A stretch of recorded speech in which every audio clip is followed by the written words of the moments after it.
एक है दुर्वा, एक है बेलपत्र और दूसरा है पहले नंबर पर दुर्वा, दूसरे नंबर पर बेलपत्र, तीसरे नंबर पर कनेर का फूल।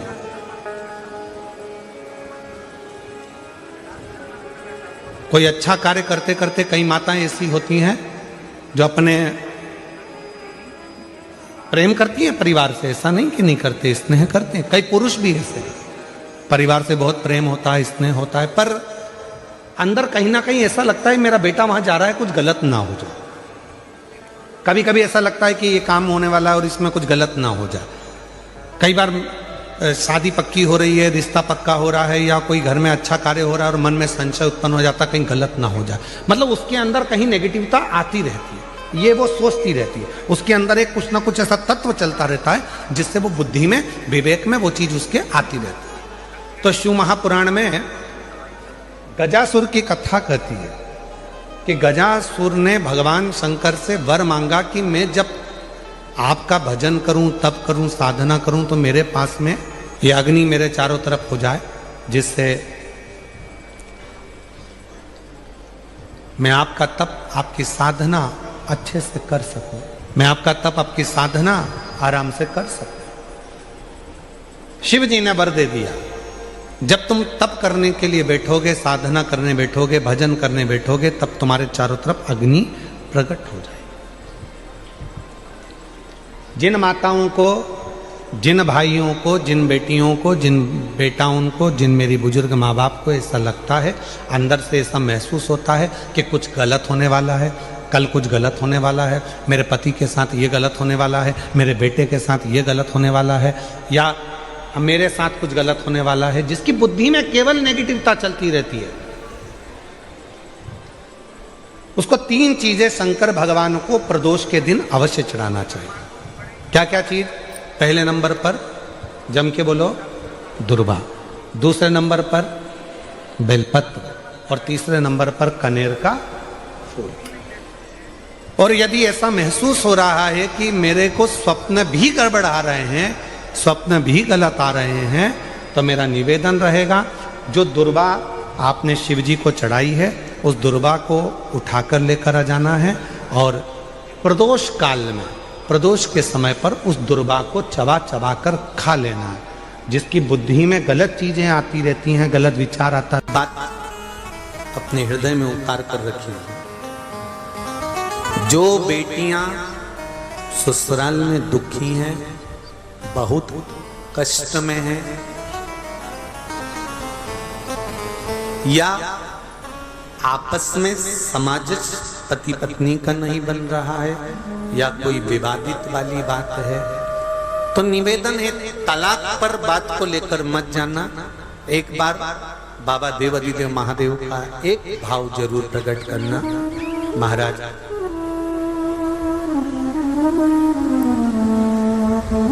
श्री अवधूतेश्वर महादेव का नाम लेते। कौन से महादेव? अवधूतेश्वर महादेव का नाम लेकर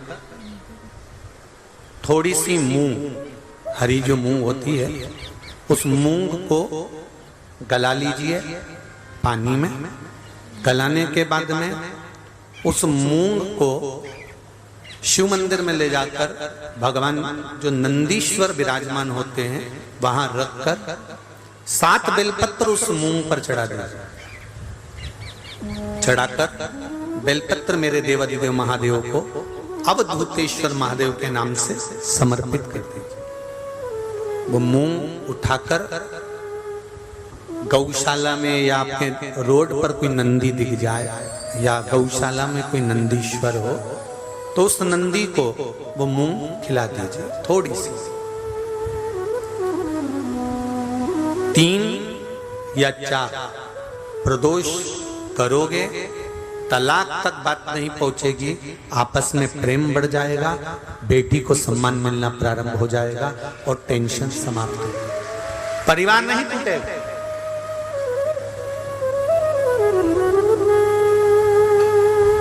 हमारे यहाँ तो मूंग का प्रयोग, जो हरी मूंग होती है, धना होता है, खड़ा धना, गुड़, ये जब घर में मंगल विवाह होता है, शादी होती है या कोई अच्छा फंक्शन होता है तो उसमें इन चीजों की जरूरत होती है। कभी आपने अपनी सासू माँ से पूछा कि मम्मी ये मूंग क्यों रखते हैं, ये गुड़ क्यों रखते हैं, ये खड़ा धना क्यों रखते हैं? ये तो सब दाल का सामान है, ये तो सब वहां रसोई घर में होना चाहिए, फिर ये पूजा की थाली में इसको क्यों रखते हैं? उसका कारण क्या है?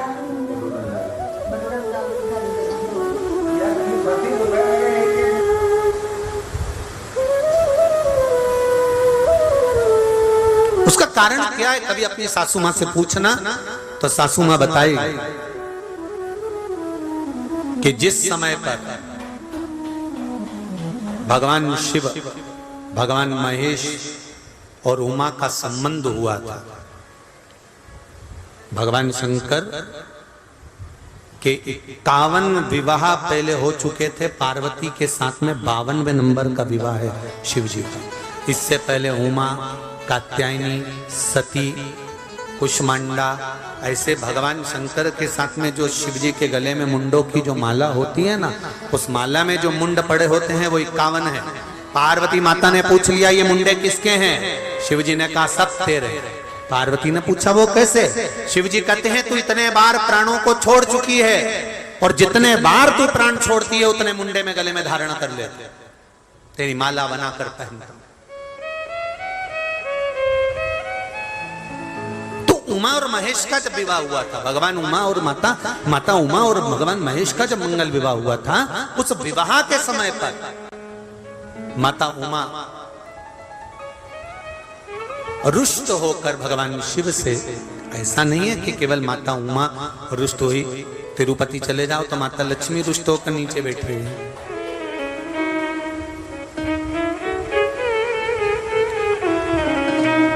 इंद्र जी का दर्शन करो तो इंद्रारी पारिजात के वृक्ष के लिए रुष्ट होकर,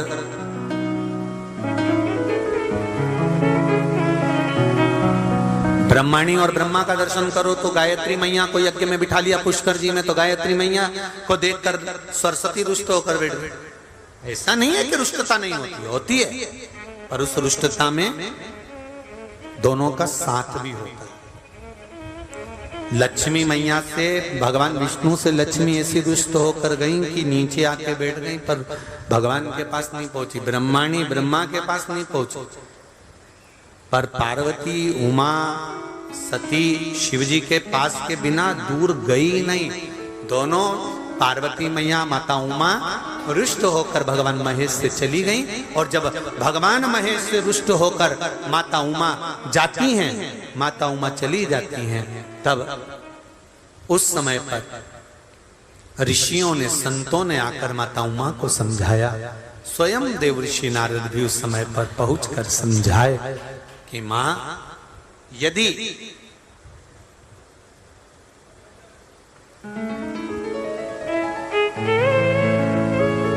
जो नंदी दिन भर भगवान की आराधना में लगा रहता है, उस नंदी को यदि अर्चन किया जाए तो उसका फल हमें मिलेगा। उमा माता ने दोनों के संबंध को श्रेष्ठ बनाने के लिए मुंह भगवान नंदीश्वर को समर्पित करे। बहुत ध्यान दीजिएगा, आज भी बुजुर्ग माताएं पूजा की जो थाली रहती है उसमें गुड़, मूंग, धना, जब मंगल विवाह होता है या कोई अच्छा कार्य होता है, शुभ कार्य होता है, तो उसमें ये रखती हैं। उसका कारण है कि जिसका संबंध जोड़ा जा रहा है, जो लड़का लड़की का संबंध हो रहा है, या कोई सगाई हो रही है, या इन लोगों का आपस में कोई जुड़ाव हो रहा है, या दो रिश्तेदार आपस में मिल रहे हैं, तो इन लोगों में कभी विवाद खड़ा नहीं। कोई नया काम का चालू कर रहे हो आप, कोई व्यापार के लिए जा रहे हो, नौकरी नहीं लग रही हो, सर्विस नहीं लग रही हो आपकी, आपने बहुत एग्जाम दे ली, बहुत परीक्षा के लिए आपने तैयारी कर ली है, बहुत प्रयास कर लिया, बहुत प्रयास, अथक प्रयास आपने कर लिया। भगवान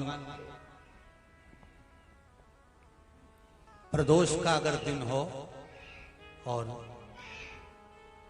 प्रदोष काल का समय हो और एग्जाम प्रदोष के बाद हो, या आपको तारीख मालूम पड़ जाए और उसके पहले अगर 15 दिन 20 दिन पहले भी प्रदोष पड़ रही हो तो बेलपत्री समभागी बनाना। समभागी मतलब ये जो चिकना वाला पत्ता होता है ना बेलपत्री का, सीधा वाला भाग, और इस पत्ती का भी सीधा वाला भाग, ये दोनों जो बेलपत्री के चिकने भाग होते हैं महाराज, ये बेलपत्री का जो चिकना भाग है और ये चिकना भाग है, इन दोनों में लाल चंदन लगाकर बेलपत्री के भाग को जोड़ ले महाराज।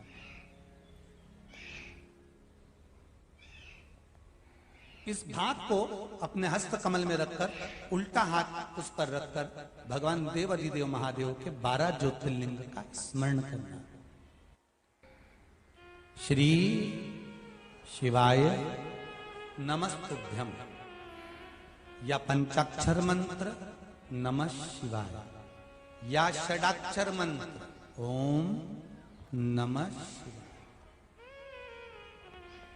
पंचाक्षर मंत्र हो, षडाक्षर मंत्र हो, श्री शिवाय नमस्तुभ्यम शिव महापुराण का मूल मंत्र हो, स्मरण कर कर उस मंत्र का अपनी कामना कहकर अशोक सुंदरी वाली जगह पर उसको छुआ कर भगवान शंकर पर उसका स्पर्श कराकर उसको लाकर नंदी का एक चरण ऊंचा भाग जहां चरण का हो, नंदी जब शिव जी के सामने होता है तो उसका एक पांव ऊंचा होता है, नंदी का जो पांव ऊंचा हो उस मंदिर में जो भी, चाहे आगे पांव हो पीछे का पांव, जो पांव उस मंदिर में हो ऊंचा, उस चरण के पास अपनी कामना कर कर रख दीजिए और थोड़ा सा मूंग, हरा मूंग थोड़ा सा, श्री गणेश जी महाराज का नाम लेकर किसी भी गौशाला में या नंदी गण जहां हो, आपके मोहल्ले में कोई नंदी हो जो घूमता हो रोड पर, कोई बैल हो, तो उसको वो मूंग खिला दीजिए और उसके बाद थोड़ा सा हथेली लेकर थोड़ा सा खिलाकर आप अपने एग्जाम पर या कोई व्यापार चालू कर रहे हो या नौकरी करना चाह रहे हो, सर्विस करना, आप उसके लिए चले जाओ, उसमें सफलता मिलेगी। पर करना किसको पड़ेगा? जो व्यापार करने जा रहा है, जो नौकरी करने जा रहा है, जो सर्विस करने जा रहा है, जो अप्लाई करने जा रहा है, जो अप्लाई के लिए आगे बढ़ने जा रहा है, कोई कंपटीशन एग्जाम में बैठने जा रहा है, करना उसको।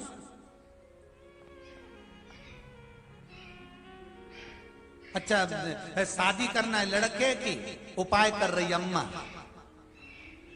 उपाय मां कर रही है। शादी करना है बेटी की, उपाय कर रही मां। थोड़ा तो बेटा बेटी का हाथ तो लगवाओ उसमें, भले वो करने नहीं जाए पर स्पर्श तो कर दे उसको।